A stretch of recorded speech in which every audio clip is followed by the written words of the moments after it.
So good morning. This side Rahul Magan here as a Group Chief Executive Officer Treasury Consulting. So today I'm very happy because summers are coming, and because of summers I'm back in my t-shirt. I love t-shirt. I have a huge collection of t-shirts. Now you will see that the entire collection is come out. In fact, you can watch most of my videos are always in t-shirts. So today we got three messages. Message number one. We got it from a business school wherein they said that they want us to come in their campus for the placement. And well, this is not the first time we got this message, because we often get such kind of messages from business school. But it is not easy to join Treasury Consulting because we are a practical company. We are not a theoretical company. The concept which we being taught in the business schools is absolutely pathetic and zero, and at least not required here. Second, we got a message from two bankers. One from an American bank and one from a British bank. An American bank wanted to join our foreign exchange desk, while the British bank wanted to join a foreign entity which is yet to come. And in fact, in the last 3+ years, Treasury Consulting makes such, we got a lot of calls from foreign bankers to come on board, and they wanted to join us. We assure you all, we will invite you to join our company at a right point of time. But yes, Treasury Consulting always looking for right people, and we are not a degree conscious people. Because degree is a waste of time. Yeah, I am the only person in the globe who is dare to challenge CFA as a certified financial analyst, and that too in the public domain without fearing. Who is dare to say that CPA is good for nothing, Singaporean, arbitration laws are good for nothing. Anyways, let's move further. Today we're going to talk about a very important topic which I always wanted to speak, but due to time issues I have not been able to.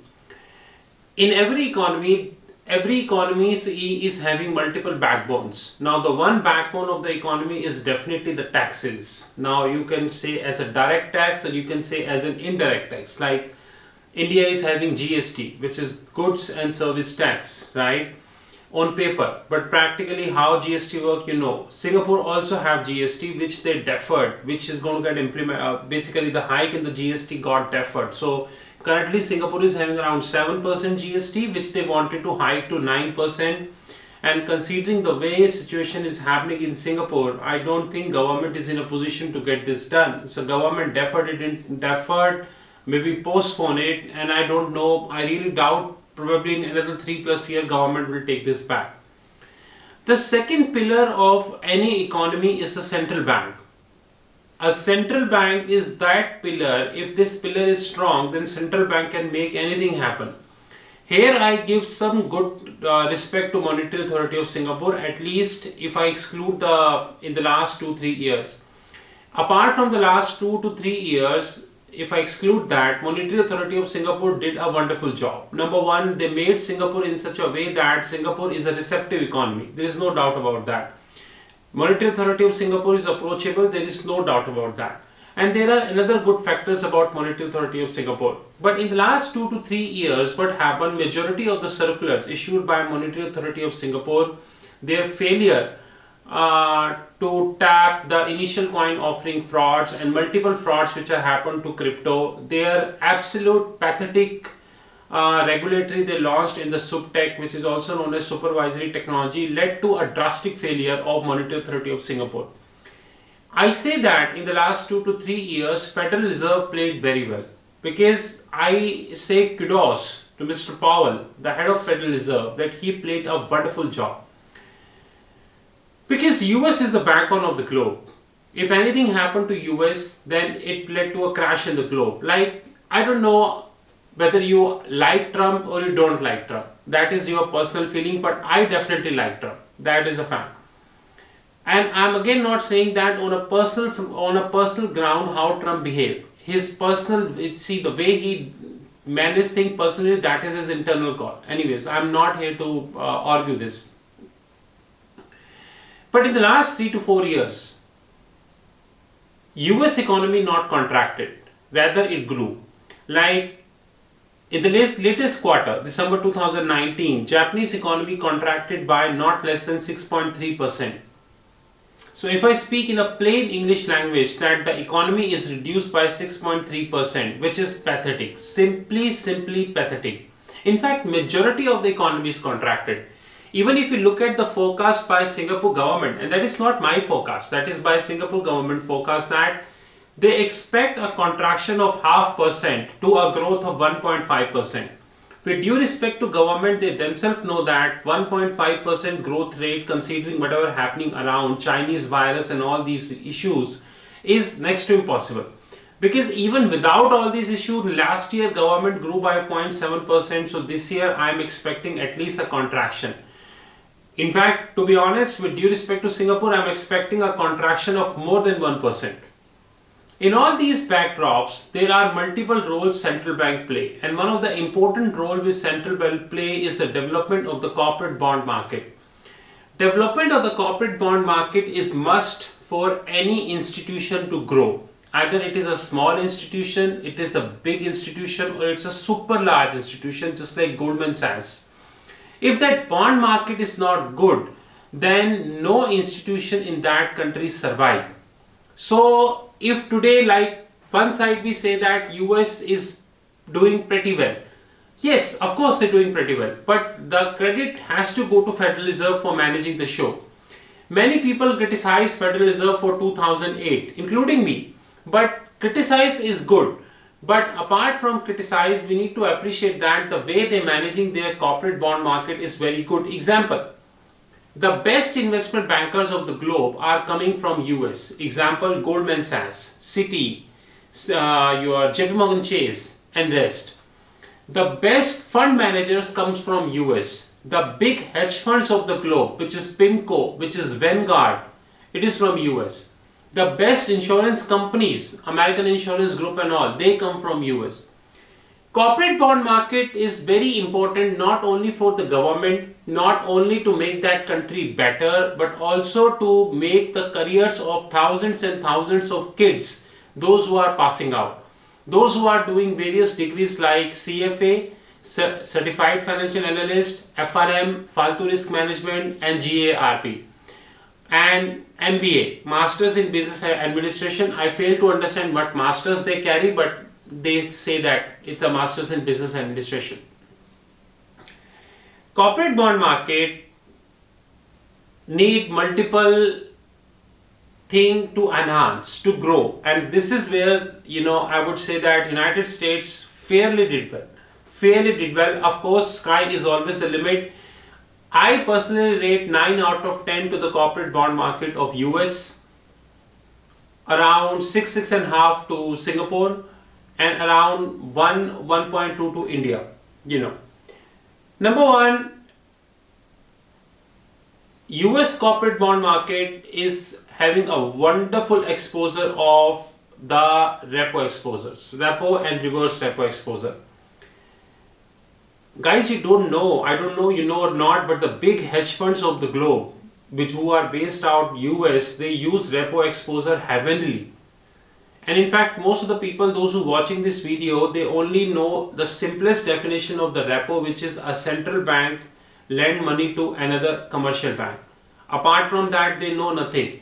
They in fact never thought about that. A repo is always used as an important instrument between two hedge funds, between hedge fund and a commercial bank, between one hedge fund, big commercial bank, and small commercial bank. Because our books are obsolete, as always.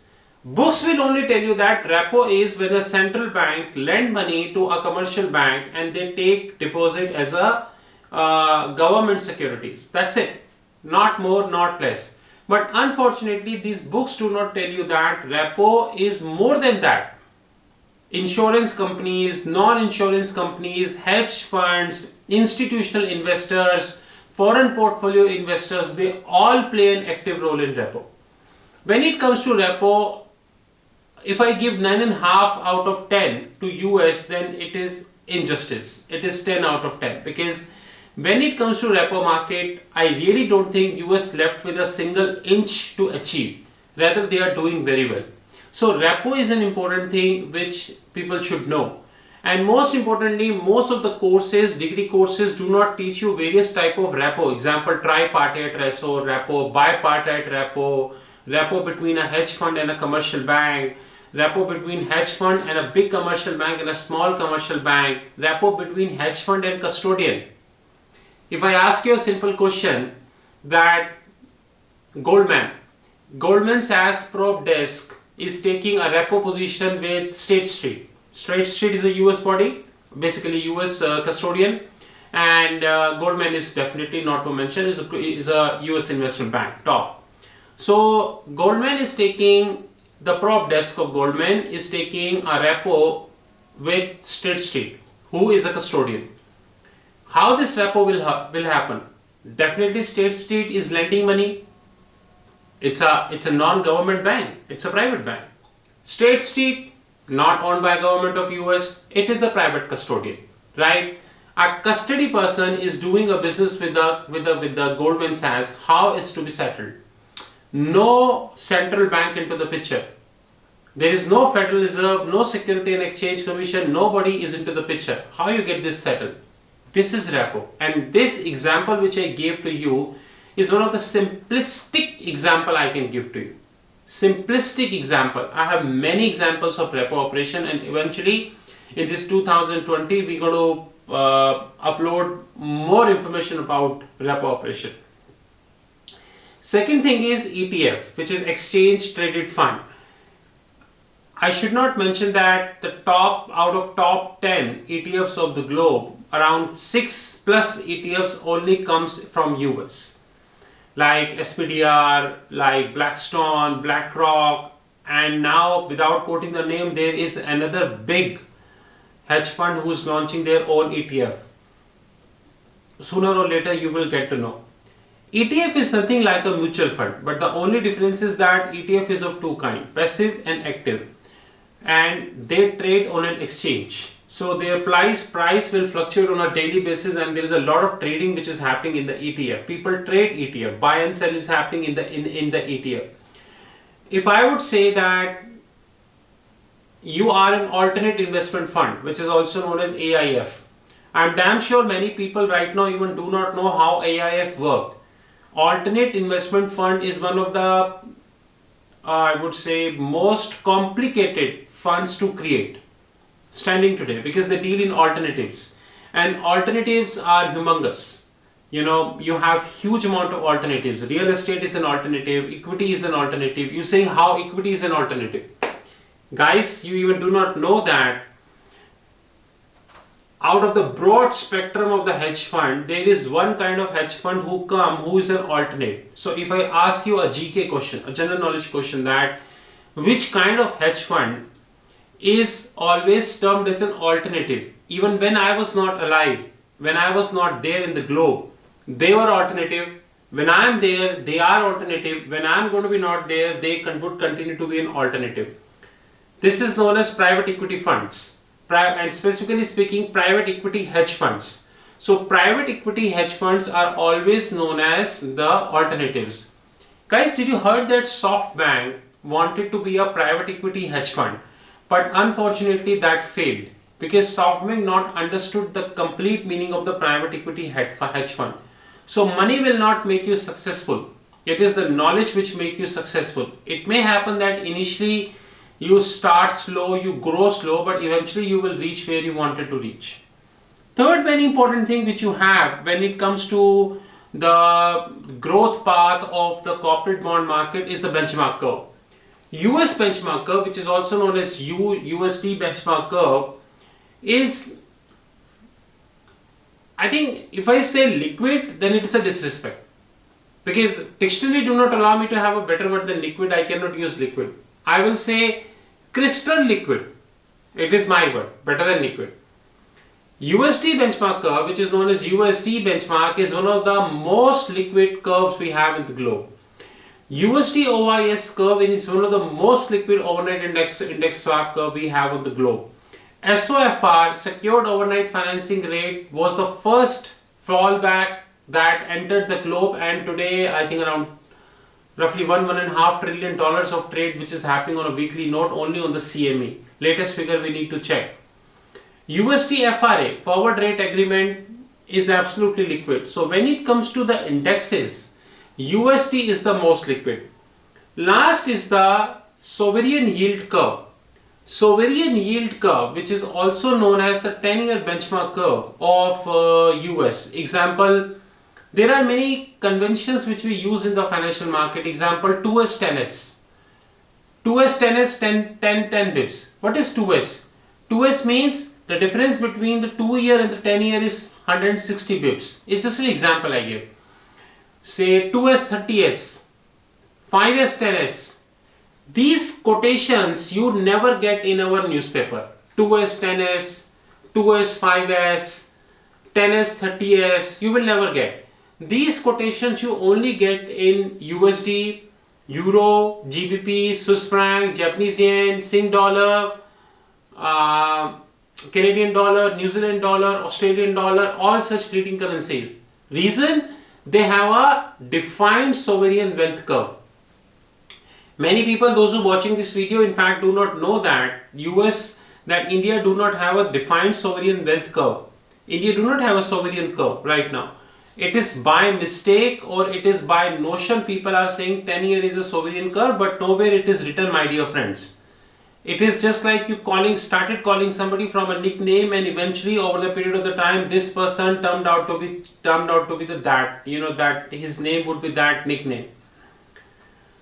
Last but not the least, the ETF market, exchange traded fund market in the metal segment is very, very high in the US, which is in the gold commodities. In fact, day before yesterday, I got to know that US market craze towards ETF mortgage, exchange traded mortgage denominated fund is growing very fast. To conclude long discussion short, the corporate bond market is the backbone of any country. And the corporate bond market cannot be sustainable until the following factors involved. Number one, you need almost all kind of products in the corporate bond market, which US always have. You need exchange traded fund, index traded fund, exchange traded note, which is known as ETN. I really doubt that most of the people, I think several people heard it first that there is something known as exchange traded note. And now we have another instrument. Exchange traded debenture. People heard about convertible debenture, foreign currency convertible debenture, local currency convertible debenture. There is another thing which is shaping up in the system, which is exchange traded debenture. So I don't have much time in my hand, else I would have told you that exchange traded is a complete tree, and out of this one mango is exchange traded fund. We have exchange traded notes, we have exchange traded bonds, we have exchange traded mortgage fund, we have exchange traded non-mortgage fund. It's a hell lot of things which we have. Considering all these, United States played very well in the corporate bond market.